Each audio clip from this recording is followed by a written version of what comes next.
کالا بلّا جو ایک کونے میں دبکا بیٹھا تھا اٹھا اور آہستہ آہستہ چلتے ہوئے عروسہ کے پیٹ میں داخل ہوا اور عروسہ ایک دفعہ پھر اٹھ کر بیٹھ گئی۔ اس نے جینس اور ٹی شرٹ پہنی ہوئی تھی۔ وہ ہائی وے پر جا کر کھڑی ہو گئی تاکہ کوئی شکار ہاتھ لگ سکے۔ تھوڑی دیر میں ایک گاڑی اس کے پاس آ کر رکی جس میں 2 لڑکے سوار تھے۔ ڈرائیونگ سیٹ پر بیٹھے لڑکے نے اپنا چشمہ ہاتھوں سے نیچے کرتے ہوئے عروسہ کے سراپے کو بغور دیکھا اور پوچھنے لگا، میڈم آپ کو کہیں جانا ہے؟ چھوڑ دیں۔ عروسہ نے مسکراتے ہوئے کہا، بس ہم تو آپ جیسے لوگوں کی امید میں ہی کھڑے ہوتے ہیں۔ وہ لڑکا عروسہ کا اشارہ سمجھ چکا تھا، برجستگی سے پوچھنے لگا، کتنے پیسے لوگی؟ عروسہ کہنے لگی، بس جو ٹھیک لگے۔ تھوڑا آگے جا کر کنارے پر گاڑی ویرانے میں اتار دو، اور دروازہ کھول کر پیچھے بیٹھ گئی۔ دوسری طرف جو لڑکا آگے بیٹھا تھا دانت نکالتے ہوئے چلتی ہوئی گاڑی میں ہی پیچھے کی طرف کود کر آنے لگا۔ عروسہ نے اپنا ہاتھ اس کے چہرے پر رکھا، اتنی بھی کیا بے صبری ہے، چل تو رہے ہیں نا؟ اور تھوڑی دور جا کر لڑکے نے گھنی جھاڑیاں دیکھی تو گاڑی روڈ سے نیچے اتار دی۔ عروسہ گاڑی سے اتری تو ایک لڑکا اس کا ہاتھ پکڑ کر اسے گھنی جھاڑیوں کی طرف لے جانے لگا۔ اس نے ایک ہاتھ عروسہ کی گردن میں ڈالا اور ہنستے ہنستے اس کے ساتھ جانے لگا۔ دوسرے لڑکے کو اس نے کہا، عدنان رک، میں پہلے ہو لیتا ہوں۔ جیسے ہی وہ جھاڑیوں میں پہنچے اس کو محسوس ہوا کہ جو ہاتھ اس نے پکڑ رکھا ہے وہ بالوں سے بھر گیا ہے اور نوکیلے ناخن چبھ رہے تھے۔ اس نے گھبرا کر دیکھا تو جھٹکے سے اپنا ہاتھ چھڑایا۔ اس نے جیسے ہی عروسہ کی شکل کی طرف دیکھا تو اس کی چیخ نکل گئی۔ ادھر عدنان ہنستے ہوئے کہنے لگا، آرام سے بھائی، لگتا ہے لڑکی جان نکال دے گی۔ عروسہ نے ایک جھٹکے سے دونوں ہاتھ اس کی گردن پکڑی اور اپنے نوکیلے دانت اس کی گردن میں گاڑ دیے۔ دیکھتے ہی دیکھتے وہ پورا نیلا پڑ گیا اور عروسہ نے اپنا ہاتھ اس کی گردن سے ہٹائے اور وہ بے جان ہو کر زمین پر گر گیا۔ ادھر عدنان زمین پر بیٹھ کر پھر چیخا، چل بھائی، ہماری جان بھی نکالنے دے لڑکی کو، کہ اسے اپنے پیچھے کوئی بیٹھا ہوا محسوس ہوا۔ عروسہ نے کان میں کہا، جیسا تم کہو، اور منہ کھول کر پورا کان ایک جھٹکے سے منہ میں لے کر چبانے لگی۔ عدنان کی چیخیں پورے ویرانے میں گونج رہی تھی۔ وہ ایک ہاتھ سے کان کے پاس ہاتھ لگا کر زمین پر رگڑتے ہوئے پیچھے ہونے لگا۔ عروسہ ایک بلی کی طرح زمین پر چاروں ٹانگوں سے چلتی ہوئی اس کی طرف بڑھنے لگی اور ایک چھلانگ لگا کر اس کے سینے پر بیٹھ گئی۔ چلو نا، مزے کرنے تھے نا تم کو، عروسہ نے ہنستے ہوئے کہا، اور دونوں ہاتھوں کے نوکیلے ناخن اس کے سینے میں گاڑ کر جھٹکے سے چیر دیا۔ عدنان کی فلک شگاف چیخیں فضا میں بلند ہونے لگی۔ عروسہ نے اس کی پسلیوں میں ہاتھ ڈالا اور اس کا دل پکڑ کر ایک جھٹکے سے کھینچ دیا اور اسے منہ میں لے کر چبانے لگی۔ عروسہ کی گوشت اور خون کی طلب پوری ہو چکی تھی۔ وہ واپس ہندو بابا کے اڈے پر پہنچ گئی اور اس بلے نے عروسہ کے پیٹ کو پاڑا اور باہر آ کر پھر ایک کونے میں بیٹھ گیا اور عروسہ کا جسم زمین پر گر گیا۔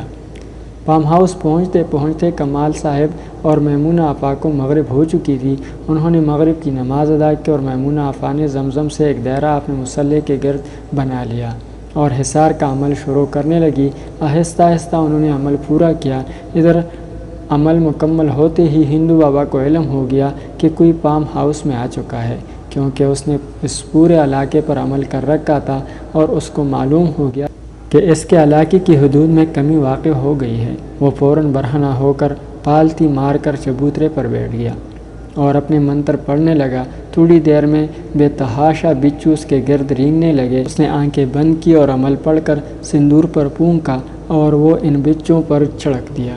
تمام بچو وہاں سے نکلے اور سامنے بنے فارم ہاؤس کا رخ کرنے لگے، مگر دیواروں پر پہنچ کر جیسے ہی وہ اور چڑھنے لگے تو ان کو آگ لگ جاتی۔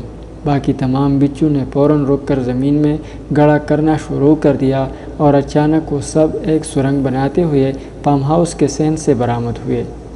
میمونہ آپا اور کمال صاحب دونوں ہی زمزم کے حصار میں تھے۔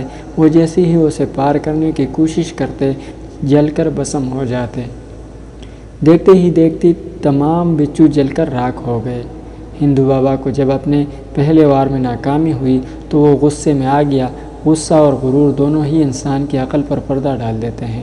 وہ خود کو دنیا کا سب سے طاقتور آدمی سمجھتا تھا۔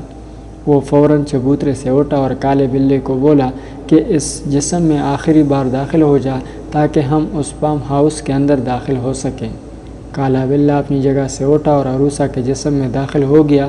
فارم ہاؤس کے دروازے پر پہنچ کر ہندو بابا نے جیسے ہی چاروں طرف دیکھا تو اسے حصار نظر آیا۔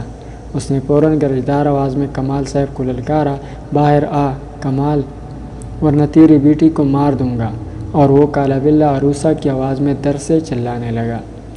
کمال صاحب عروسہ کی درد بھری آواز سن کر اٹھنے ہی والے تھے کہ میمونہ بی بی نے فوراً انہیں اشارے سے منع کیا، مگر پھر اس ہندو بابا نے ایک چاقو سے عروسہ کا ایک ہاتھ کاٹا اور اچھال کر اندر پھینکا۔ اگلی دفعہ گردن پھینکوں گا، دروازہ کھول، میں جانتا ہوں تو اندر ہے۔ اور کمال صاحب اس دفعہ خود کو قابو نہیں کر پائے اور بھاگ کر دروازے کی طرف لپکے اور ایک دم سے دروازہ کھول دیا۔ دروازہ کھلتے ہی عروسہ نے ایک ہاتھ سے کمال صاحب کی گردن کو دبوچ لیا اور انہیں ہوا میں اٹھا کر اندر داخل ہو گئی۔ اس کے پیچھے پیچھے ہندو بابا بھی اندر داخل ہو گیا۔ میمونہ بی بی خود کو بہت مجبور محسوس کر رہی تھی۔ وہ کمال صاحب کو بچانا چاہتی تھی مگر وہ اس حصار سے باہر بھی نہیں جا سکتی تھی۔ اس کالے بلے نے ایک جھٹکے سے کمال صاحب کی گردن ان کے دھڑ سے الگ کر دی اور میمونہ آفا کی طرف دیکھ کر مسکراتے ہوئے کمال صاحب کے جسم سے خون پینے لگی۔ ہندو بابا میمونہ آفا کے سامنے بیٹھ گیا اور منتر پڑھنے لگا۔ میمونہ آفا نے فوراً چاندی کے پیالے میں زمزم نکالا اور زعفران لے کر اس میں گھول دیا۔ اب انہوں نے قرآنی آیات کا ورد شروع کیا، پھر وہ پیالے کا پانی اچھال کر فارم ہاؤس کے دروازے کی طرف پھینک دیا۔ اب وہ تینوں اس فارم ہاؤس میں بند ہو چکے تھے۔ میمونہ آفا نے ان کے باہر جانے کا راستہ بند کر دیا تھا۔ اب حال یہ تھا کہ جو جیتے گا وہی وہاں سے زندہ باہر نکلے گا۔ ہندو بابا نے سندور سے زمین پر کچھ لکھا اور پھونک ماری تو کالا بلہ عروسہ کے جسم سے باہر آ گیا اور اس نے میمونہ آپا کی طرف چھلانگ لگا دی۔ جیسے ہی وہ زمزم کے دائرے کی اوپر پہنچا، اس کی چیخیں ہوا میں بلند ہوئی۔ اس کے پورے جسم میں آگ لگ چکی تھی اور وہ فرش پر جلتے ہوئے تڑپ رہا تھا۔ یہ ہندو بابا کے لیے بہت بڑی ہار تھی۔ وہ اب سٹپٹا کر رہ گیا تھا۔ اچانک وہ کالا بلہ جلتے ہوئے ہی اٹھا اور اس نے ہندو بابا پر ہی چھلانگ لگا دی۔